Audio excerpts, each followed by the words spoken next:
Hello everyone, good morning. আমার চ্যানেলে অর্পিতা চ্যানেলে তোমাদের সবাইকে জানাচ্ছি স্বাগতম। Good morning.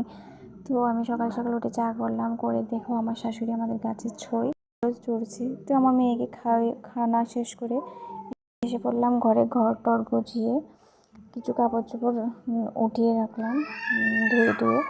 তারপর এসে বললাম সোফাটা কী অবস্থা হয়ে গেছে, সোফাটা গোছাচ্ছি। তারপর এসে বললাম বিছনা তুলতে। মেয়ে ঘুম থেকে একটু লেট করে উঠেছে, তার জন্য একটু লেট করে বিছনাটা তুলতে হয় আমার।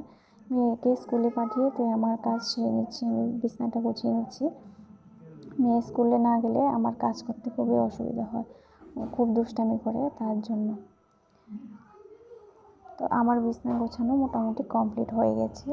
আমি বিছনাটাকে ঝেড়ে নিলাম, ঝেড়ে কমপ্লিট করে ফিটফাট করে নিলাম। তো আমার ঘর গোছানো কমপ্লিট। তারপর এদিকে আমার মেয়ের টুকটাক জিনিস। তারপরে এসে বললাম রান্নাঘরে এসে টমেটো কেটে নিলাম, টক বসাবো আর মাছ ভাজা করবো।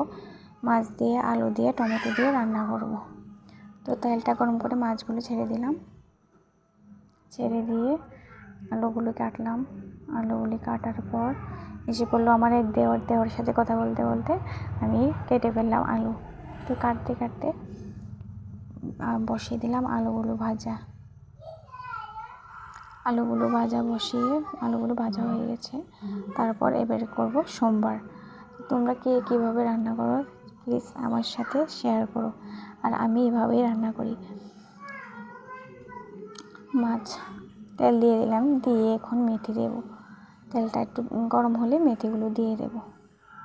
মশলা আমি রেডি করে নিয়েছি, তো মেথিগুলো গরম হয়ে গেলে মশলাটা ভেজে নেব। মেথিগুলো একটু হালকা লাল হয়ে গেল। তো এদিকে মাছের তেল, মাছ ভাজা রেখে দিলাম স্বামীর জন্য, কালকে কিছু মাংস ছিল। মশলাটা দিয়ে ভেজে নেব, নেড়ে চেড়ে নেব। মশলাটা কিছু ভাজা হয়ে গেলে তারপর আলুগুলো ছেড়ে দেব। তো মশলাটা কিছু ভাজা হয়ে গেছে, প্রায় ভাজা হয়ে গেছে। তো আলুগুলোকে টমেটোগুলোকে আমি দিয়ে দিচ্ছি তেলে, দিয়ে নাড়াচাড়া করে ভালো করে কষিয়ে নিলাম। আলুও ভেজে নিয়েছি, টমেটোও ভেজে নিয়েছি, তারপর ওগুলো মশলায় দিলে কষিয়ে নিলাম।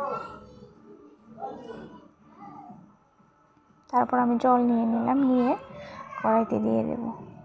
তো তোমরা কীভাবে আলু দিয়ে, মাছ দিয়ে, টমেটো দিয়ে রান্না করো তোমরা প্লিজ কমেন্টে বলো। তারপর আমি জল দিয়ে দিলাম কষিয়ে ভালো করে। তারপর মাছগুলো নিলাম, মাছগুলো নিয়ে মাছগুলো ছাড়বো। আর একটু ঝোলটা লাগবে মনে হচ্ছে, বুঝতে পারছি না, তার মাছগুলো দিয়ে একটু ঝোল দিয়ে দেবো।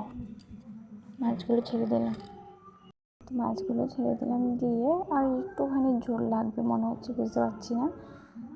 তো আমি এরকমই মাছগুলো দিয়ে একটু নেড়ে ছেড়ে তারপর আবার ঝোলটা দিয়ে দিই আর কি। তো আমার হয়ে এসেছে মাছ দিয়ে, আলু দিয়ে, টমেটো দিয়ে ঝোল।